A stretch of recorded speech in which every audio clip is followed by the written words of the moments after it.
Assalamualaikum warahmatullahi wabarakatuh. Halo teman-teman, selamat datang di video pembelajaran. Nah, pada video kali ini saya akan membahas tentang manajemen pendidikan dan tenaga kependidikan. Nah, manajemen pendidikan dan tenaga kependidikan ini merupakan salah satu aspek penting dalam menyelenggarakan pendidikan yang berkualitas. Perkenalkan, nama saya Salma Solihat. Saya akan menyampaikan materi tersebut dengan singkat namun mudah dipahami.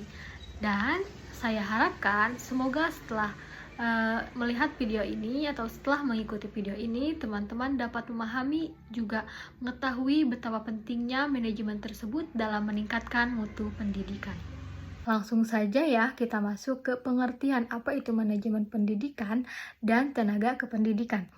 Nah, dalam bahasa Perancis ini, dalam bahasa Perancis kuno, kata manajemen ini berasal dari kata manajemen yang berarti melaksanakan dan mengatur.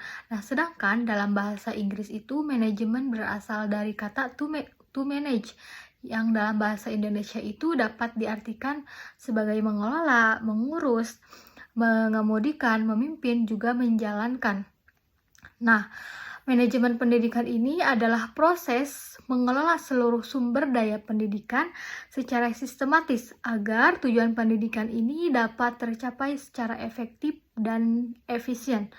Sehingga sumber daya tersebut meliputi misalnya tenaga pendidik, peserta didik, kurikulum, sarana dan prasarana, keuangan, serta hubungan dengan masyarakat pun terlaksana dengan baik karena dengan adanya manajemen pendidikan ini. Nah, tidak cukup hanya berfokus karena manajemen ini tidak hanya berfokus pada kegiatan administrasi, tapi juga mencakup perencanaan, pengorganisasian, pelaksanaan, juga evaluasi terhadap kegiatan pendidikan.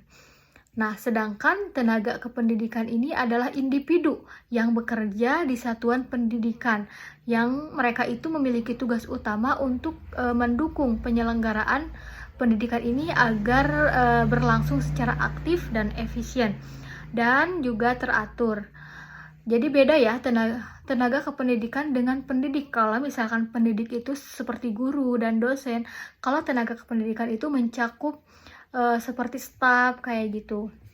Nah, keberadaan tenaga pendidik ini juga sangat penting dan sangat penting karena membantu menciptakan lingkungan yang tertib, menyediakan layanan administrasi, mengelola fasilitas pendidikan, serta mendukung guru agar dapat melaksanakan proses pembelajaran secara optimal. Nah, adapun nih perbedaannya keduanya tuh apa?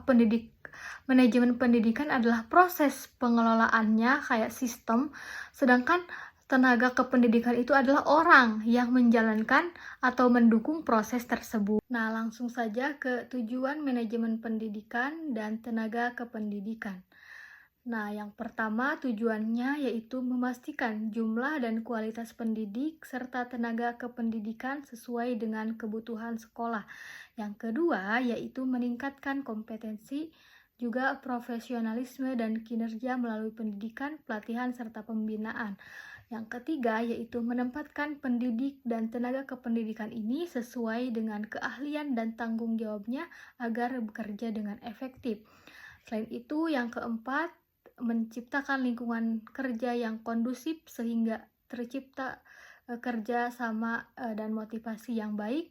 Yang terakhir, tujuannya yaitu untuk meningkatkan mutu layanan pendidikan sehingga proses pembelajaran ini berlangsung dengan baik, juga optimal dan tercapainya tujuan pendidikan. Selanjutnya yaitu ada jenis-jenis manajemen tenaga pendidik dan kependidikan. Ya, yang pertama yaitu tenaga struktural. Nah, apa itu? Yaitu tenaga kependidikan yang menempati jabatan-jabatan eksekutif atau umum seperti kepsek, kesiswaan. Nah, terus yang kedua ada tenaga fungsional. Nah, tenaga kependidikan ini yaitu yang menempati jabatan fungsional, yaitu jabatan yang dalam melaksanakan pekerjaannya itu mengandalkan keahlian akademis kependidikan. Nah, seperti guru ya. Terus yang ketiga yaitu tenaga teknis kependidikan.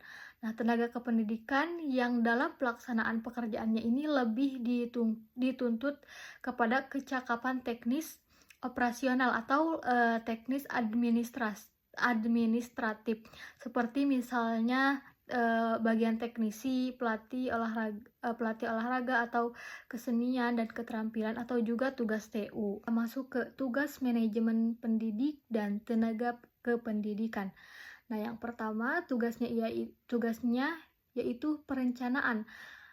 Perencanaan ini adalah tahap menentukan kebutuhan tenaga pendidik dan kependidikan sesuai dengan tujuan sekolah. Nah, pada tahap ini, sekolah ini akan memperkirakan jumlah juga dan tugas yang dibutuhkan. Yang kedua yaitu rekrutmen.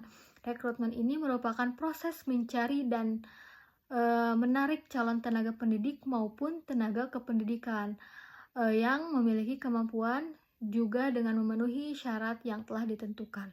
Terus yang ketiga yaitu kinerja. Nah, dalam kinerja ini adalah proses memilih dan menetapkan calon yang paling sesuai dengan sekolah atau melalui prosedur seleksi yang berlaku.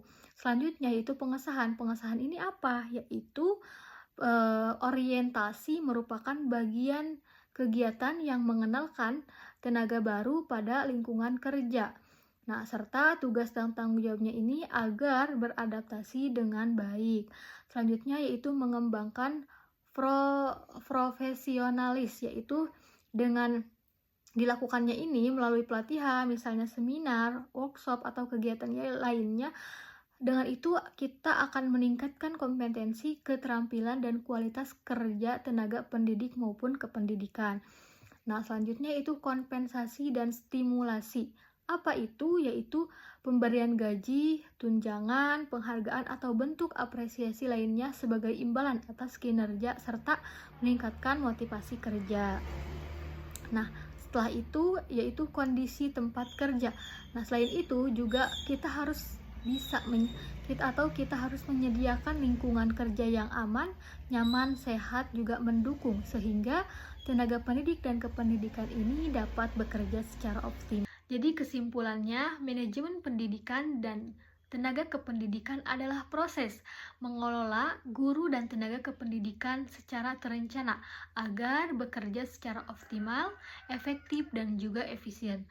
Nah, dengan manajemen yang baik, kualitas sumber daya manusia di sekolah itu akan meningkat sehingga tujuan pendidikannya itu dan mutu pembelajarannya dapat berjalan atau tercapai lebih optimal. Mungkin cukup sekian video kali ini. Semoga apa yang saya sampaikan bermanfaat. Wassalamualaikum warahmatullahi wabarakatuh.